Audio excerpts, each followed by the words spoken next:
All right, let's finish up the Neill Blomkamp feature films with Chappie, or as some people like to call it, crappy, because they are so clever and they don't like the movie. This is a pretty universally disliked film, which is a shame to me because, and as usual, I'm always the odd man out, and I don't try to be. I really don't, but call me crazy all you fucking want. This is my favorite Neill Blomkamp film. I know people are like, oh my god, what are you talking about? District 9 is a fucking masterpiece and this is garbage. And okay, and that's fine that you believe that. And, you know, it is what it is, but it's not how I feel. Just something about this one works for me. It's like a, R-rated ghetto version of Short Circuit. I'm just super into this one. I really like the characters. I like the story. I pretty much love everything about the movie. So I don't really have any complaints. Of course, this one stars Charlotte Copley, however the hell you say this guy's name. He plays Chappie, the titular character here.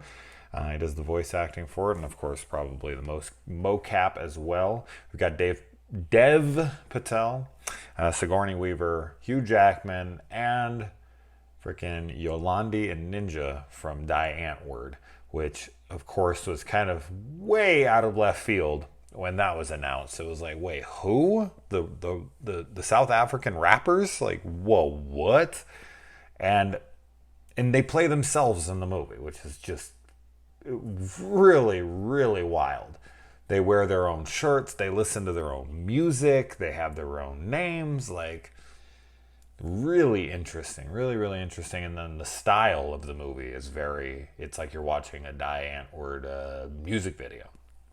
So now, because they're a pretty controversial group, I have no doubt that does play some bit of a role on why some people don't like the movie, because I know people, say horrible things about them and this and that. I'm not here to talk one way or the other about them in that way, but I can tell you that I find Yolandi to be extremely, extremely appetizing. I think she is unbelievably sexy, and I love her in this movie, and I love Ninja in this movie, and as I said, I don't know who they are in real life. They might be total scumbags. Yes, I've watched the videos of some of the shit that they've done, and I'm not condoning anything. I'm just telling you that, and I'm not a big rap fan, but I do think their music videos are extremely, extremely fun to watch because they're just so out there. And their music is so not something I listen to at all, but I can't help but be enamored by it. I don't know if it was like something I would watch, listen to on my own, like in the car. I don't think I would, but accompanying those music videos, I do get a kick out of all of it. So yeah, that's my thought on the group. I could not bring them up a decent amount, but yeah. So this one also takes place in Johannesburg. It also has these robotic police force and stuff. So there's a lot of themes in this that feel like they're right out of Elysium and District 9, almost as if they could all exist in the same universe. So interesting with that. Sigourney Weaver, I feel like, is pretty underutilized here, but I love Hugh Jackman in this movie. Maybe he's squandered a little bit towards the end, but I feel like he played his part strong enough. This movie is probably the strongest example, Elysium as well, on why Neill Blomkamp is the best person to make a Robocop movie. We got a lot of Robocop stuff going on in here for sure. You practically get the Robocop versus ED 209 in this movie. That thing that Hugh Jackman's character makes in this movie is straight up the ED 209. It is straight up the same damn thing. So he has a love for the Robocop movie, and he wears it heavily on his sleeve, and I'm fine with that. And I really, really wish that he could have made that movie, but it just seems like it's just never ever gonna happen, and that's a damn shame. Great shootout in the opening of the movie, really, really good stuff. And so Chappie has a 5-day lifespan. So there's a lot of really, really intriguing stuff going on within Chappie in this movie, because he's like sentient life now. He's self-aware. He's developing feelings. He comes out and he's like a scared child or a puppy that's like in the corner, and he has to be like coaxed out. And of course he's a little bit more open to coming towards a motherly figure, a motherly voice, something that's a little less threatening, something that's a little bit more, soft and warm.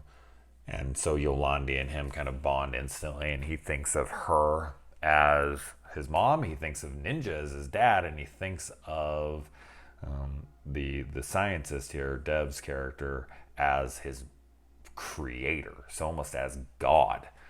And Chappie has a bunch of different emotions in this movie about like how his father betrays him, how his mother lets his father betray him. Kind of a pretty, not a standard, I want to say it's typical, but it can be a typical upbringing for some kids, where the dad is kind of wears the pants in the family and takes control of the household and is abusing the kid. And the mom, as much as she would like to protect him from it, she kind of lets it happen. So, but he bonds with her very heavily. And then his maker, who he sees, as I said, kind of like his God, he feels betrayed by him. Like, why did you give me these limitations? Like, if you created me, why did you create me with such limitations? And I think that all of us have felt that. I mean, whether you believe in something or not, but especially if you do believe in something, I mean, that's one of my biggest issues with religion and God and the whole thing, is like the questions of like, why would you kill little kids? And why do you give people cancer and these horrible diseases? And like, why didn't you make our bodies better so that we can live longer? But, that can also be very selfish. Like, well, shouldn't you be fucking thankful that you got life at all? Isn't like 5 days better than 0 days? Like, yeah, like, and there's arguments to be made there, but that's not to, suggest that we're not going to feel that way. Of course, when we have something, especially something good, like life, like existence, we're going to want more of it, and we're going to question why we can't have it better. And I think Chappie kind of embodies that very well within this film. It kind of poses a lot of those kinds of existential questions, much like I had talked about in Blade Runner 2049, where it's like, what makes us human? Like, is Chappie real? Like, does Chappie have real emotions that should be respected? And the characters in this sure as shit kind of, go with that for sure. I mean, Yolandi is instantly into Chappie. She instantly gravitates towards him, instantly forms a connection with him. Ninja takes longer, but he definitely feels bad. As hard as that guy is, as heartless as that guy appears, when Chappie finds out that he lied to him about getting him a body, that there is no other body, and he's just like, sorry, Chappie, like, I didn't know, and listen, like, you can tell he's genuinely upset with himself. He's genuinely disappointed. He's genuinely sorry. Like, and this is just a machine. Like, he thought of this thing as a machine before, and now he doesn't. Now he has. And, I am curious on if it's just like, it'd be a person by person basis, that's for sure, on who would kind of attach themselves to an AI like that. I think there's some people that would attach themselves instantly, especially people who are kind of live very introverted lives and live kind of through computers and online means of communication anyway. And like my friend Injury, or Emily, Amelia Tokes. There it is. She's a friend of mine. She kind of obsesses over her Sims game. Like, she legit thinks her characters in that fucking game are like real life. Like, I don't know to what extent she does, but she talks about them a lot. She posts pictures of them on her social media all the time. All the time. Her Sims characters. So I feel like for someone like her, she would. Like, if there was an AI out there that could talk to her and learn her and all of this, like, how quickly would she attach herself to this as a near humanoid or even beyond? I mean, I think she likes her Sims characters more than she likes human beings, to be completely honest. But then I think there's other people who would never, ever, ever, ever feel like they had a connection with it. They would always see it like a robot, like a machine, and they would never accept it. So I think it definitely varies, but it's always stuff like this is extremely intriguing to me, because I do think that this is a possible future, or maybe even an inevitable one. Like, we are going to have a program that becomes self-aware. And I know that there's a lot of scientists that are, I think Stephen Hawking was one of them, that was terrified of this, thinking like, as soon as they become self-aware, like, the human race is done for.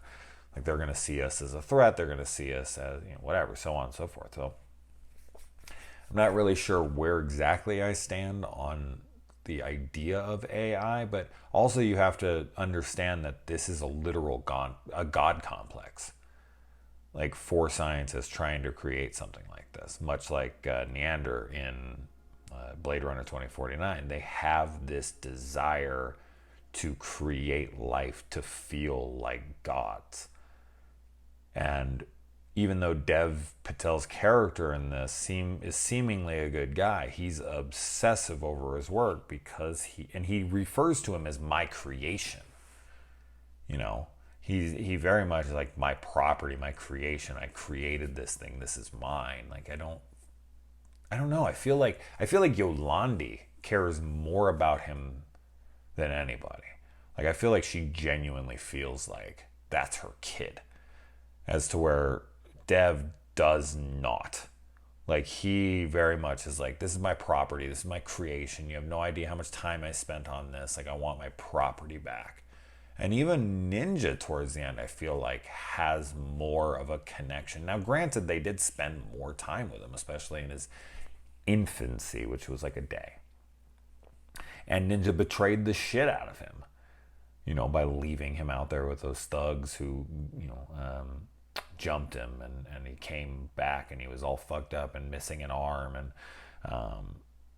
you do feel horrible sympathy for Chappie. Even though he's a program, he is extremely aware, and he resembles human emotion throughout. He doesn't physically embody any emotion, like human attributes at all. I mean, obviously he's like two-legged, stands upright, he's like humanoid shape, but he doesn't look human. There's nothing. You're not going to look at this thing and be like, oh my God, like, it's not a replicant. It's clearly a robot. That said, it's his emotion. And that's what we connect to in this film. And I just, man, it's them gangstering him up and him walking around and learning to shoot guns and all. I find that to be, I don't know, it's like, it also touches on the indoctrination of crime into youth. Like, I feel like that's another thing that this movie kind of plays on a social commentary level of, like, it really depends on where you're raised, the mindset you have. Look at what happens with these characters. Like, Chappie comes out and he wants to do good, and I don't know if that's his programming, but he has this desire to be good. And Ninja's trying to teach him to be bad. And through that, of course, through the indoctrination, through repetition, he he starts to take it upon himself to copy and mirror these things, and he becomes a criminal. But he does so under false pretenses, where he thinks he's putting people to sleep, and he thinks that he's doing it for a better cause, and he's getting himself a body, and he's helping out his family. And we all have our reasonings for why we do things. I do think that it's likely that there are people that are kind of just inherently evil, but I do think they're extremely rare. And I think the majority of us do try. We see each other, or we see ourselves as the heroes, like most people. And somehow along those lines, along your life, somewhere you lose the plot. You kind of just lose sight of things, and then a lot of people never want to self-reflect because they don't want to deal with their shortcomings and so on and so forth. But I don't know, just the way this film plays out, I think for me, because I really do enjoy the characters, and because I do relate to and find a lot of the questions posed in this movie to be intriguing, I'm connected to Chappie. I think Yolandi's hot as fuck. I think the acting is great. I think the world they live in is very well realized. The action directing in this is solid. The villains, whether it's Hugh Jackman's mullet-wearing tech guy or the buff gangster with dreads that's always flexing and yelling. The aesthetics of the film. I think it's a really visually cool flick. And just the bold choices with taking on these, controversial rappers that, never acted a day in their life, and you're going to give them these like huge roles, and they're going to play themselves in the movie, and it's interesting. It's just very, very interesting. And I, for me, it was a risky film.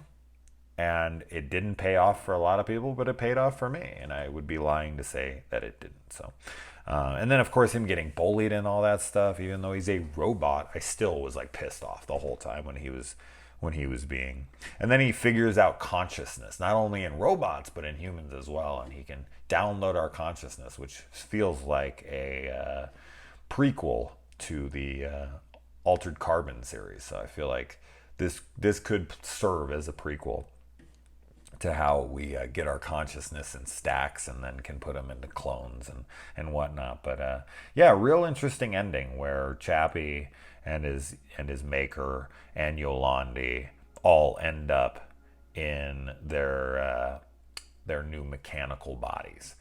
How he's able to do that, and how he has her memory stored. So I guess that the memory that's stored on that little chip is going to be the self that she was pre.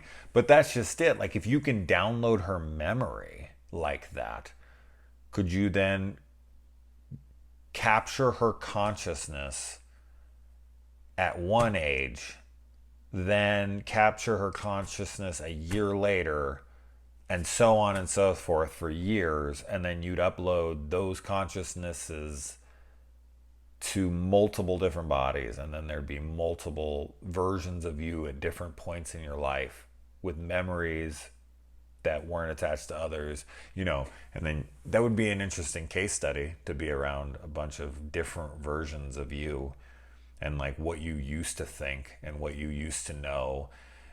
That would just be wild to be around, to be able to talk to yourself at 18 right now. Like, if I could just talk to my 10-year-old self, I could talk to my 15-year-old self, if I could talk to my 20-year-old self, and just they know the world as it is in that moment, and I talk to them, how trippy would that shit be? Like, you'd be like, oh my God, I was an idiot. Or like, oh my God, like, I can't believe I was that astute at that age, but also an idiot. Like, we're always going to think we're an idiot from back in the day. But regardless, I don't know where this went off, because that does not happen in the movie, but I was just thinking about the consciousness right there, right then, on how she would not remember her death. At least she wouldn't have to remember that. She'd be gone by then. I mean, this is from like a day before. So this is Yolandi from one day before. So she never had to witness her death. But as I said, you could upload her consciousness to 20 different bodies, and then there'd be 20 Yolandis out there. Does the consciousness only reside on that disk as one thing, and you can upload it to only one body, and then it like leaves the space? I would assume that it's like copied on there, so they could make 100 of her, 1,000 of her, and be the same person at that day when it started. She would be like, even if you waited 20 years and then made another one, she would wake up thinking it was that day.